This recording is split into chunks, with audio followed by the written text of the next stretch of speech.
Hello friends, welcome to our YouTube channel Robin fashion designer. दोस्तों, आज की video में मैं आपको सलवार कटिंग का बहुत ही एक अलग तरीका बताऊंगा। जिस तरह की सलवार कटिंग मैं आपको आज सिखाने जा रहा हूं, इस सलवार को बोलते हैं पंजाबी सलवार या फिर चकमी सलवार। इस सलवार की खासियत ये होती है कि बहुत से लोगों की ये प्रॉब्लम होती है कि सर सलवार को पहनने के बाद या तो वो पीछे से उठती है या फिर जो सलवार के आगे वाला जो पोंचा होता है ना, उसके ऊपर सलवार बार बार गिरती है, मतलब सलवार का लुक अच्छा नहीं आता। तो दोस्तों, आज की वीडियो में मैं आपको सिखाने जा रहा हूँ पंजाबी चकमी सलवार, कैसे इसकी कटिंग की जाती है। हालांकि इसकी सिलाई बिल्कुल नॉर्मल सलवार की तरह ही होती है, मेन बात जो होती है वो सारी की सारी कटिंग की होती है। और दोस्तों, मैं आपको ये भी बता दूं कि अगर आप सिलाई का शौक़ रखते हो, सिलाई सीखना चाहते हो, घर बैठ के पूरा बेसिक कोर्स करना चाहते हो, तो आप हमारा ऑनलाइन स्टिचिंग कोर्स भी ज्वाइन कर सकते हो। स्क्रीन के ऊपर जो 2 नंबर आपको दिखाई दे रहे होंगे, इन नंबर पर कॉल करके पूरे कोर्स की डिटेल्स आप ले सकते हो। तो दोस्तों, अब शुरू करते हैं आज की वीडियो और सीखते हैं कुछ नया।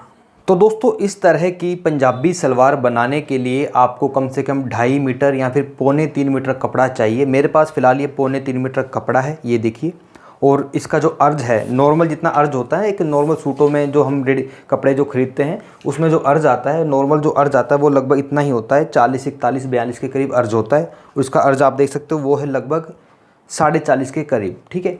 अब फ्रेंड्स, इस तरह की जब आपको सलवार काटनी है तो उसकी कटिंग आपको कैसे करनी है। सबसे पहले ये देखिए, ये जो कपड़ा ऊपर वाला इसको मैं हटा देता हूँ, ठीक है।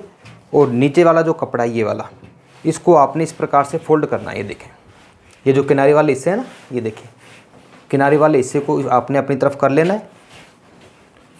और अब सबसे पहले सलवार की जब हम कटिंग करते हैं तो हमें 3 मेज़रमेंट की ज़रूरत होती है। तो मेज़रमेंट मैं यहाँ पे लिख देता हूँ। ये देखिए, इसकी जो तैयार लंबाई होगी वो होगी 37 इंच।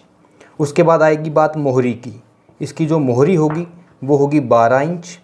और रही बात इसकी बेल्ट की, जो तैयार बेल्ट बनेगी इसकी वो बनेगी 24 इंच। ठीक है। 3 मेज़रमेंट मैंने लिख लिए हैं। तो फ्रेंड्स, मेज़रमेंट मैंने लिख लिया है, 3 ही मेज़रमेंट की ज़रूरत होती है, लंबाई, मोहरी और बेल्ट। अब जब भी सलवार की कटिंग की जाती है तो सलवार के टोटल 7 हिस्से होते हैं। पहला हिस्सा होता है ऊपर बेल्ट, 4 कलियाँ और 2 कुंदे। ठीक है। बाकी इसे अलग अलग जगह पर अलग अलग नाम से बोला जाता है। पंजाब में से कुछ बोलते हैं, राजस्थान में कुछ बोलते हैं, हरियाणा में कुछ बोलते हैं, यूपी में कुछ बोलते हैं। कुल मिला के 7 हिस्सों की कटिंग करनी है। 4 कलियाँ होंगी और 2 इसके कुंदे होंगे। तो सबसे पहले कटिंग करेंगे हम इसके कुंदे की। तो दोस्तों, इसकी जो मोहरी वो कितनी है, 12 इंच। तो अब ये जो किनारी वाला हिस्सा है ना, ये वाला, ठीक है, इसको आपने इस प्रकार से फोल्ड करना है। ये देखें कितना फोल्ड करना है, टोटल 12 इंच, क्योंकि 12 इंच इसकी मोहरी है। तो ये देखिए, 6 दूनी 12, ये 6 इंच पे निशान लगाना है। अब आप ये सोचोगे कि टोटल 12 इंच मोहरी है और 12 का आधा 6 इंच तो रख लिया, लेकिन आगे मार्जिन कहाँ है, जो मोहरी में मार्जिन होता है एक्स्ट्रा। तो दोस्तों, वो जो मार्जिन है वो हम जब इसकी कलियों की कटिंग करेंगे वहाँ पर ऐड करेंगे। तो ये देखिए, इस प्रकार से 6 इंच इसको फोल्ड कर लेना है। अगर आपकी मोहरी 13 इंच है तो उसको 6.5 रखना है। मोहरी अगर आप 14 इंच रख रहे हो तो उसको 7 इंच आपने रखना है। अब बात करते हैं लंबाई की। लंबाई कितनी है, 37। तो इस तरह से देखें, 37 लंबाई आ रही है यहाँ पर, यहाँ से लेकर यहाँ तक टोटल लंबाई कितनी है, 37। अब इसमें आपको क्या करना है, जो भी आपकी लंबाई हो सलवार की, तैयार लंबाई जो भी हो, 37 हो, 38 हो, 39 हो, जैसे कि इसकी लंबाई 37 है तो 37 लंबाई है, तो इसमें से आपको 4 इंच कम कर लेना है। ये देखिए, इसको मैं 4 इंच कम कर लूँगा इस यहाँ से, और बिल्कुल सीधा यहीं से इसकी मैंने कर लेनी है कटिंग। ठीक है। अब ये जो कपड़ा बच रहा है ना मेरे पास जितना भी, ठीक है, इसको रखता हूँ मैं साइड में और इसको यहाँ से मैं ऐसे ऐसे कटिंग करूँगा। देखें, अब फ्रेंड्स, सबसे इम्पोर्टेंट चीज़ क्या है, ये देखिए, लंबाई कितनी थी, लंबाई थी टोटल 37, मैंने कितना कम करा, 4 इंच। ये इसके मैंने काटे हैं कुंदे। ठीक है। अब इसमें दोस्तों जो सबसे बड़ी प्रॉब्लम क्या होती है, जो बिगिनर के साथ अक्सर होती है, बिगिनर्स कह लो या फिर बहुत सारे लोगों के साथ भी हो जाती है, वो कहते हैं जो सलवार के जो पोंचे आगे की तरफ गिरते हैं, तो आपके पोंचे आगे की तरफ ना गिरें, उसके लिए आपको क्या करना है, आपको लेनी है शेप पट्टी। देखिए, ये शेप पट्टी है।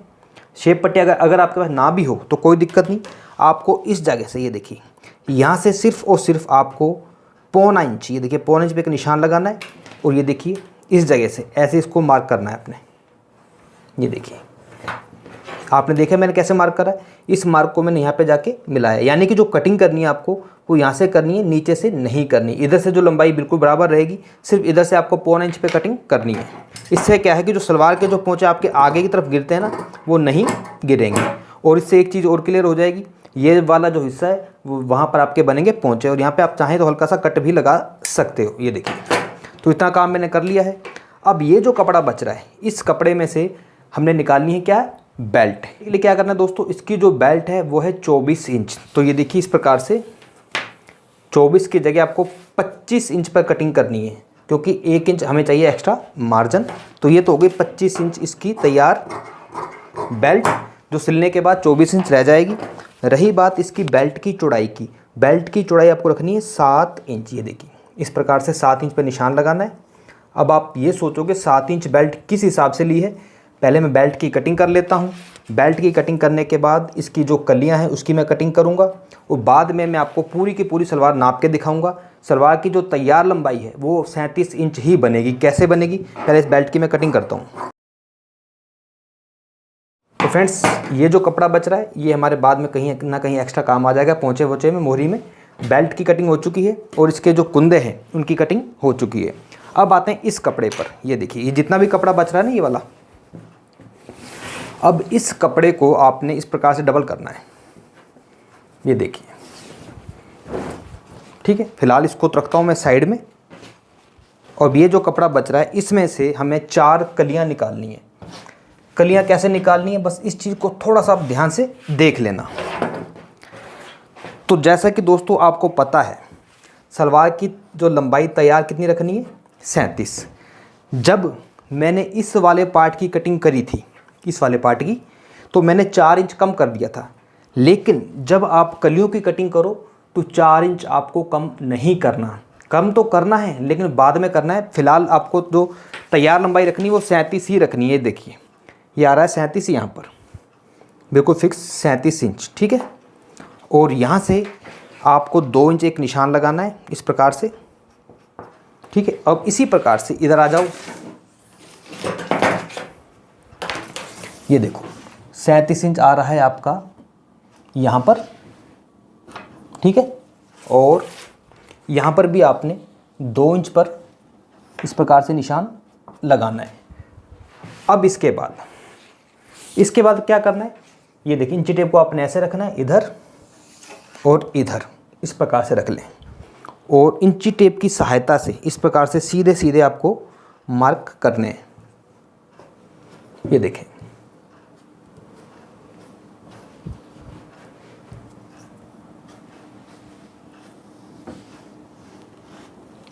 अब फ्रेंड्स ये जो मैंने मार्किंग करी है ना, इस मार्किंग पे आपको करनी है कटिंग। ये देखें इस प्रकार से, ठीक है। अब इसी प्रकार से ये देखें, ये जो 37 इंच पे निशान था ना, यहाँ से कटिंग कर लेंगे। अब कुल मिला के देखिए 2 कलियाँ ये हो गई और 2 कलियाँ ये हो गई। अब इनको सबको एक के ऊपर एक आपने इस प्रकार से रख लेना है। ये देखिए इस प्रकार से इसको रख लिया मैंने, बिल्कुल बराबर रखना है एकदम।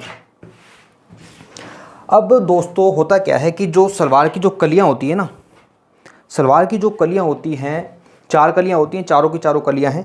लेकिन सलवार का जो आसन होता है, ये वाला आसन को आपको नाप कहाँ से लगाना है, आसन का नाप आपको लगाना है इस जगह से।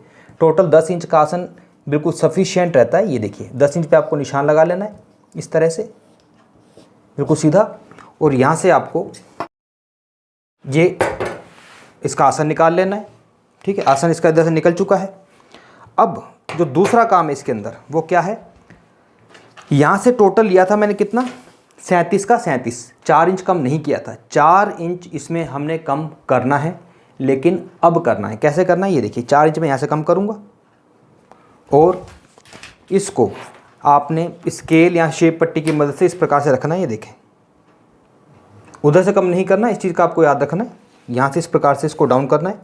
इसकी जो शेप आएगी ना, इस तरह से शेप आएगी कि आपकी जो सलवार में जितनी भी प्रॉब्लम्स है ना, जैसे कि सलवार का पीछे से पोंचा उठना, आगे की तरफ गिरना, तो सारी की सारी प्रॉब्लम आपकी इस तरह से ठीक हो जाएंगी। देखें यहाँ से मैं 4 इंच कम करूँगा,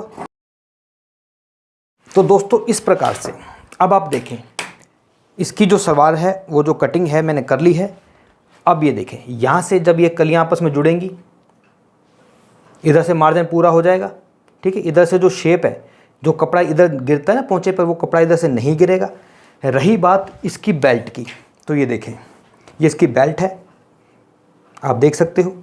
अब इस बेल्ट को जब अटैच किया जाएगा, तो जब हम बेल्ट को अटैच करेंगे तो यहाँ से इस प्रकार से आधा इंच जो मार्जिन है बेल्ट के साथ जाएगा। तो बेल्ट को इसके ऊपर मैं आधा इंच रख लेता हूँ इस प्रकार से चढ़ा कर, ये देखें। और अब मैं आपको सलवार की लंबाई नाप के दिखाता हूँ। ये देखें, यहाँ से सलवार की लंबाई कितनी आ रही है, देखिए आधा इंच इधर मार्जिन पे भी चला जाएगा जब पोंचे बनेंगे। ये देखिए 37 इंच। और ऊपर जो कपड़ा बच रहा है ये वाला, ये फोल्ड हो जाएगा नेफे में, जिधर हम इसमें नाड़ा या फिर इलास्टिक डाल सकते हैं। तो दोस्तों इस प्रकार से जो सलवार की जो कटिंग है, जिसे हम पंजाबी सलवार बोलते हैं, वो मैंने कर दी है। मेन जो इम्पोर्टेंट काम है इसमें वो दो ही चीज़ें हैं। एक तो आपको यहाँ से कटिंग करनी है, ठीक है। और दूसरा इम्पोर्टेंट काम क्या है, यहाँ से इसकी जो शेप है बिल्कुल सीधी नहीं आनी। अगर सीधी शेप की बात करें तो उधर से तो शेप ज़्यादा है, यहाँ से मैंने टोटल 4 इंच कम करा। ये देखें इस प्रकार से, ठीक है। इसकी शेप यूँ आती है अगर इसको मैं कम नहीं करता तो दोस्तों यही एक मेन कारण होता है पंजाबी सलवार और नॉर्मल सलवार में जो फ़र्क होता है, जिसे हम चकवी सलवार भी बोलते हैं। जब सलवार को बनाना तो बिल्कुल आसान है, बिल्कुल नॉर्मल सलवार की तरह ही ये सलवार बनेगी। तो यही थी मेरी आज की वीडियो, जिसमें मैंने आपको बताया पंजाबी सलवार या चकवी सलवार कटिंग कैसे की जाती है। वो वीडियो अच्छी लगी हो तो प्लीज़ वीडियो को लाइक करें, चैनल पर पहली बार तो प्लीज़ चैनल को सब्सक्राइब करें और हमें सपोर्ट करें। Thank you very much.